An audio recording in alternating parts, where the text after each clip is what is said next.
Welcome to the remote edition of Anglican Unscripted, episode 315. I'm Kevin Carlson.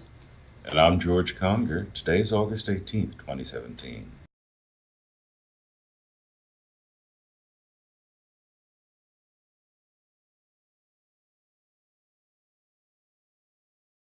Okay, our backgrounds are different, and because you're a discerning audience, you're going to figure out we're on location. We're at some Anglican event. Nope. No. I'm at a hotel in Dallas, Texas, which is where you want to be in August. And George, that's not your office. Where are you? I'm at home in the dining room filming my last day of vacation before I return to work tomorrow. You have such dedication to the program. I appreciate it. We got Gavin on his last day of holiday, and it's kind of nice that people like to sit down in front of the webcams and talk about Anglican news so much. And there's been obviously a lot. How's your vacation going? Because I know you don't really take lots of vacations. No, I'm not good on vacations. I get bored very easily, and I need projects. And projects usually involve taking apart things Mm-hmm. and then losing losing enough screws so I can't put them back together again. But I've been good this week. Taking my parents up to various doctors and hospitals and fixing. How's your dad after his brain surgery? Yeah, it is 3-month checkup from the neurosurgeon yesterday. We went up to Gainesville. No trace of cancer, so that went very well. They did a Wow, that's wonderful very good. job at the University of Florida Hospital. Ah, good. And they're doing well. I They're doing Well, both of our parents, my mom and dad and George's mom and dad, are older than 50. And they have certain issues medically and socially that George and I have to, as sons, take care of. What's the latest project mom and dad had for you? Well, I got a call from my mother in the middle of the night, 12:30 last night, saying that your father's trying to kill me. I said, why is he trying to kill you? And she said, well, he's unplugged my my CPAP machine, and I can't sleep, and I'll die in the night if I don't have my CPAP machine. Why has he unplugged that? Well, because the power is out. I said, okay, well, I'll come over. Now, my parents operate by having, when there's a burned light bulb, you don't replace the light bulb, you buy another lamp. Oh, yeah. And you get an extension cord and plug in. So their bedroom has all these medical devices and half a dozen lamps and PCs and televisions and, I don't know, popcorn poppers. Well, long and the short of it is I come home and I see my father with a candle, not even a flashlight, but a candle, trying to fiddle with the fuse box. And he's got a penny, seeing if I can replace a fuse with a penny. Well, he's not dead. He didn't electrocute That's good. himself. And the power went back on and all this and that. And as you say, life goes on, Kevin. No, it does. I have such sympathy for you. I get back to Wisconsin and visit mom and dad once every 6 months. And when I arrive, mom has the package of double A's. And she says, here. And so it's my job to, and they did this many years ago, they replaced all their pole blinds with battery operated blinds. So I have to get up on mom's rickety little step ladder, which, with my weight issue, is double rickety. And I'm up there just, life in hand trying to replace batteries. And you can't take the whole thing down. You have to slide one battery in at a time to get it to work. And if you do it wrong, put the batteries in the backwards, you start all over. And you gotta get them all out. So I have Smoke great sympathy. smoke detectors and garage door openers. And Dad can't find the remote to the TV. Well, how long's it been gone? Since you left. It's like, okay, all right. Well, let's move on to the news. Quick update. I understand they're going to have a petition for rehearing in the Diocese of South Carolina in regards to the Supreme Court decision. That's correct? That's correct. The South Carolina court ruling is a mess, Mm-hmm. real mess, legal mess, as Alan Haley has demonstrated on our blogs and on this program. And the diocese has until September 1st to file a petition for rehearing. And they've indicated that they will do so. So Okay. that's essentially, we're not going to hear anything for a while after that. But the parishes in South Carolina are not going to be evicted from their they're going to be in church on Sunday. Yeah, yeah. Church on Sunday, The process continues. and it takes a long, long time. Look how long it took to, just took 2 years from the court uh, date to get to their decision. It's a long time for legal processes. But actually, one of the neat little things through all this is that the issues in South Carolina of not court issues, but Episcopal Church order issues in South Carolina have almost a counterpart in Los Angeles in the Bruno Trial. The Bruno Trial is interesting because, quick update, there used to be St. John's, Newport Beach. Wonderful church, an ACNA church, and they said, we want to keep our property and we want to leave the Episcopal Church. Bishop John Bruno said, you can leave the Episcopal Church, but you can't take your property. Long legal battle. They ended up losing in the courts because the courts said, well, there's this Dennis canon, and we interpret that the Episcopal Church is a hierarchical church, and if they say you can't go, you can't go. And look, the way we see this, only general, what's it called? Convention. We're both on vacation. The brain is gone. General convention can sell the property. You can't do it. John Bruno couldn't do it if you wanted to. So we come. The ACNA congregation has to leave, find a different property.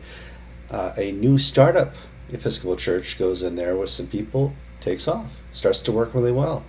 Bruno says this property is worth a lot of money, and he tries to sell it out from under them. They discover, one day when the title guy is out there making sure it's rightfully owned, that he's selling the property.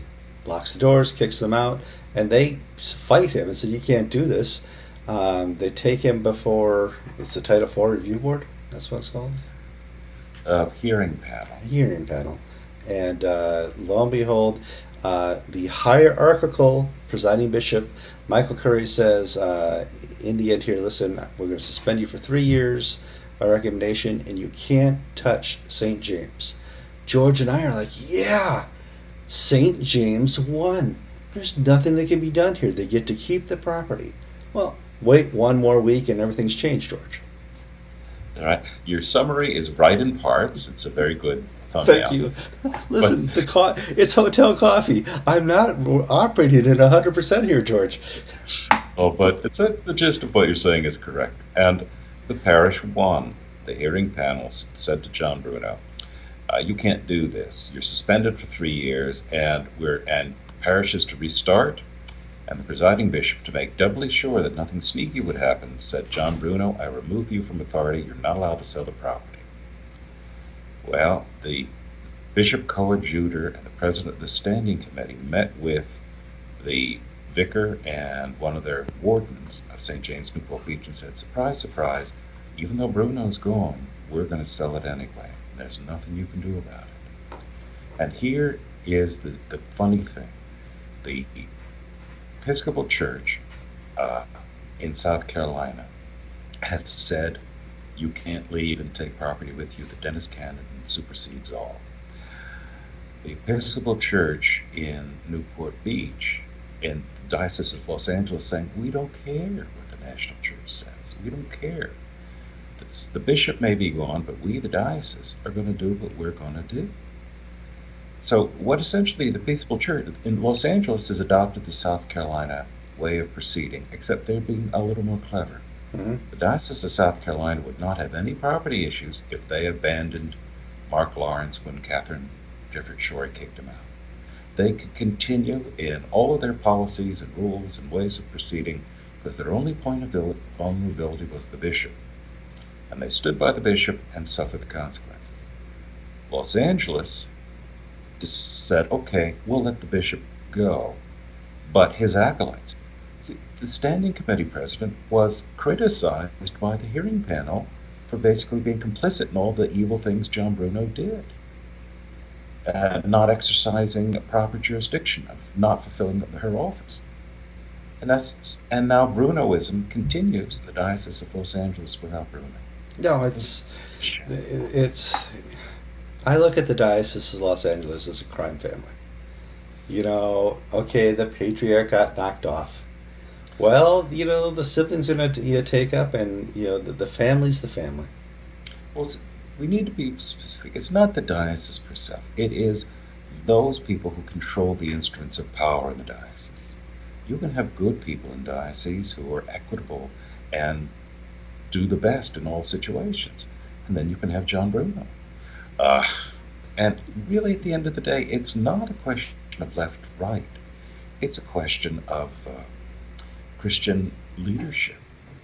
And you can have, for instance, the vicar in St. James the Great, Newport Beach, the Episcopal congregation. She would be considered by most of our viewers as being a liberal.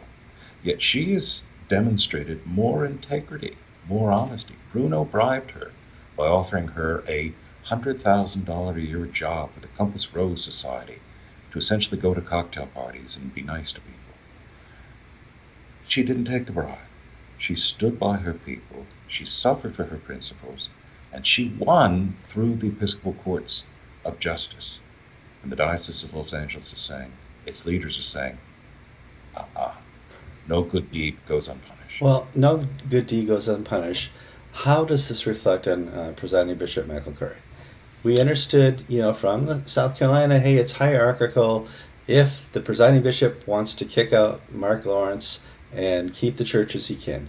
Here, if the presiding bishop wants to kick out a bishop and make sure that he can save a church, he should be able to do that. It didn't happen. So, in my opinion, Michael Curry is taking the biggest hit here. Yes. And now, in the trial itself, the conservative member of the trial panel judges, Michael Smith of North Dakota, actually found in favor of John Bruno. He was the dissenting vote. And he found in favor of Bruno not because he thought Bruno was innocent of misconduct. Bruno was. But the point was the Episcopal National Church has no business interfering within the domestic operations of a diocese. He took he was, if you will, the conservative voice of constitutional originalism. In other words, he didn't adjudicate for a preferred outcome. He adjudicated on what the words said. Mm-hmm. Now, the majority said, okay, but we can understand this, that we want to have a just outcome. And the Diocese of Los Angeles has responded by saying, aha, nuts to you. You can't make us, because there's nobody left for you to punish. No. Well, and that's the interesting thing. If the presiding bishop and 815 can't get rid of, I'm just using this off the top of my head, not really John Bruno, maybe somebody like him, a demonic bishop, who, what power does the office of presiding bishop have, or the power 815? Do we even need those? Well, I would say no, we don't. I asked the same question about bishops in general, too.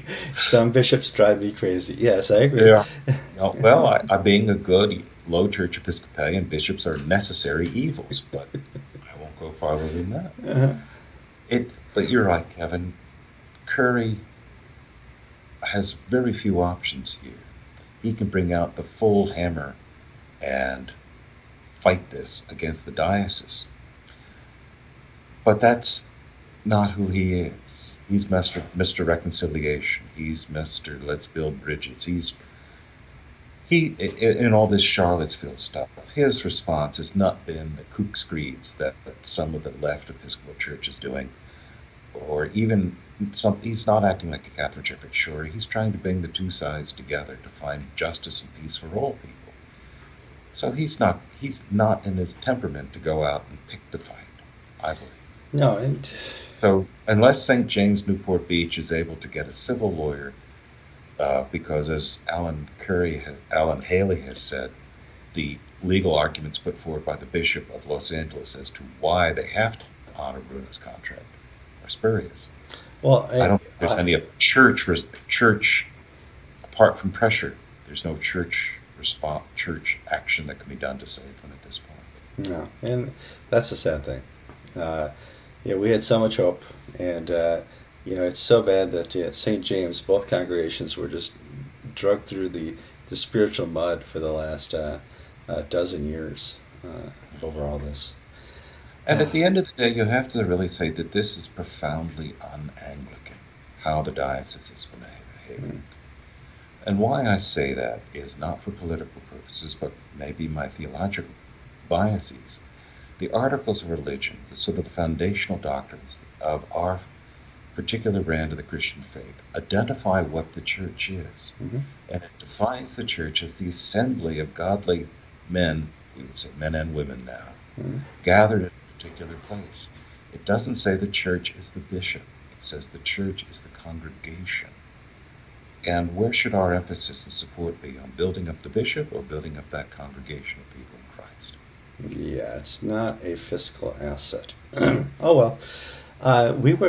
Next week you need to tune in because George and I are going to talk about GAFCON, a nice, serious, transparent conversation. I'm looking here, we run out of time today, and I have to go to an appointment here, and George has to finish his last day of vacation. Yeah, you're going to go golfing today, or what do you do? What do you do on your last day of vacation? Well, my daughter's going back up to Emory for her Uh-huh. senior year, and I have to put her car back together before she wakes up. George. I'm Kevin Carlson. And I'm George Conger, and you've been watching episode 316? 15, 16, 15. 16, right around there somewhere. But 300 in the early 300s, we'll average it out. of Anglican Unscripted.